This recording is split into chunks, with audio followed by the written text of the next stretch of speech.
Assalamualaikum warahmatullahi wabarakatuh. Perkenalkan nama saya Faridjan Purwanto dari Prodi 1 Teknik Elektro Offering A, NIM 21053661521 dan dari Offering PAI Agama E30. Kali ini saya akan mempresentasikan yaitu tentang materi peradaban Islam dan IPTEK.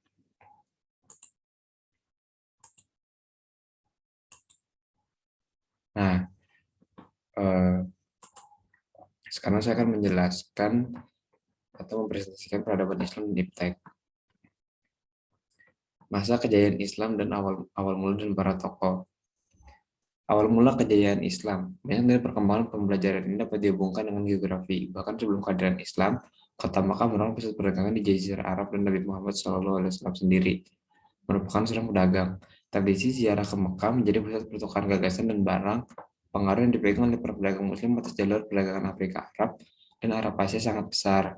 Akibatnya peradaban Islam tumbuh berkembang dan meluas dengan berdasarkan pada ekonomi dagangnya. Berkebalikan dengan orang-orang Kristen, Hindu, dan Tiongkok yang membangun masyarakat dengan berdasarkan kebangsawanan kepemilikan tanah pertanian. Nah, jadi waktu pas dulu di zaman setelah setelah Nabi Muhammad dan sejak zaman Nabi Muhammad, Jazirah Arab ini sudah terkenal di kalangan para pedagang. Jadi secara geografis sebenarnya terletak secara strategis.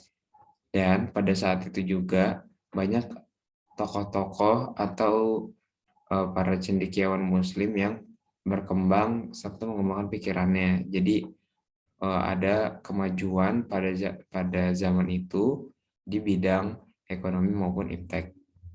Lanjut. Nah, di sini ada para tokoh yang bersejarah. Yang pertama adalah Al-Khwarizmi, yaitu penemu aljabar, trigonometri, algoritma, dan angka nol. Dan ini sangat penting dan kita pelajari sampai sekarang dan berbagai macam pengembangannya. Lalu ada Al-Batani, penemuan penentuan tahun. Lalu ada Ibnu Sina atau Avicenna, penemuan manfaat etanol, teori penularan TBC. Lalu Abbas Ibn Firnas, penemu ide pesawat. Ini dulu pertama kali penemuan ide pesawat. Lalu ada Ibnu Al-Haytham yang menciptakan kitab Al-Manazir atau The Book of Optics. Jadi ini adalah dasar dari adanya alat-alat optik sekarang. Nah, lalu ada faktor kemajuan. Nah, waktu pas dulu tuh perkembangan Islam ini tidak mungkin berkembang begitu saja, ada faktor-faktornya. Oke, faktor kemajuannya adalah bertemunya agama Islam dengan berbagai kebudayaan akibat penyebaran Islam ke segala penjuru dan semangat umat Islam untuk menyerap ilmu dari manapun datangnya. Tidak harus ilmu agama. Menjadikan Islam mengalami kemajuan. Dua, adanya pluralisme dalam pemerintahan dan politik. Tiga, memperhatikan stabilitas ekonomi dan politik. Empat, mengadakan gerakan penerjemah sehingga umat Islam dapat mengerti dan mengetahui ilmu lain selain dari buku-buku Islam itu sendiri. Hal yang kelima, berdirinya perpustakaan. Perpustakaan menjadi pusat penerjemahan dan kajian ilmu pengetahuan. Jadi di zaman ini Islam itu sangat berkembang, sangat maju karena keingintahuan para pendahulu, para cendekiawan Muslim atas keilmuan ya, khususnya di bidang iptek. Nah, lalu setelah itu ada sebuah kemunduran dari masa kejayaan Islam dan tidak luput dari yaitu faktor-faktornya. Faktor yang pertama adalah pemimpin tidak bertanggung jawab, kedua pengkhianatan yang dilakukan oleh orang-orang mencari kekuasaan, tiga pengaruh negatif dari aliran-aliran alam pikiran Islam periode sebelumnya, empat pengaruh perang bumi hangus yang dilancarkan oleh bangsa Tartar dari timur dan serangan tentara salib Nasrani dari barat, lima garis perpecahan antara Arab dan Arab, Muslim dan Arab, antara Muslim dengan kaum Zimmi. Nah, ini kisah dari awal kemunduran Islam. Peradaban Islam dia mengalami kemunduran pada masa klasik atau pertengahan, yakni sekitar 1250 hingga 1500 Masehi.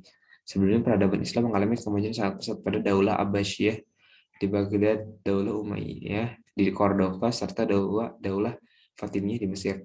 Penyerangan kota Baghdad oleh bangsa Mongolia yang dipimpin oleh Hulagu Khan merupakan awal mulai kemunduran peradaban Islam.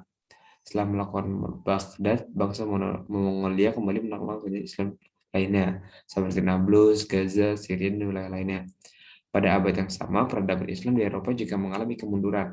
Penyebab utamanya ialah invasi Kristen di Eropa, tepatnya di Spanyol, sedangkan di Mesir, para khalifah hidup dalam kemewahan. Hanya konflik internal saat itu juga menandai kemunduran peradaban Islam. Nah, di sini sudah dijelaskan bagaimana awal kemunduran Islam sehingga terus mengalami kemunduran dan pada dasarnya ini adalah hal yang buruk. Jadi tidak boleh ada lagi kejadian-kejadian seperti ini. Nah, Islam di zaman sekarang. Peran agama Islam dalam perkembangan zaman ini tentu sangat penting. Islam mengatur tentang cara hidup dan berpikir yang baik dan benar. Jadi ada peran penting yang dimiliki oleh Islam dalam aspek kehidupan, khususnya perkembangan zaman dan teknologi. Karena Islam, perkembangan zaman dan teknologi bisa ke arah yang benar sesuai dengan Al-Quran dan hadis. Lalu sebagai tantangan, Islam juga sedang menghadapi tantangan yang berat, yakni terkikisnya akhlak dan pikiran sehat. Jadi kedepannya Islam diharapkan memperbaiki akhlak dan bisa menemukan pikiran yang baik dan benar. Nah, jadi di sini Islam juga sedang mulai berkembang lagi, ingin memajukan lagi, ingin memunculkan kejayaan Islam lagi, yaitu dengan cara-cara berpikir yang sehat, menciptakan teknologi yang sesuai dan tidak merusak alam. Baik, sekian presentasi dari saya. Kurang lebihnya mohon maaf. Wabillahi taufiq wal hidayah. Assalamualaikum warahmatullahi wabarakatuh.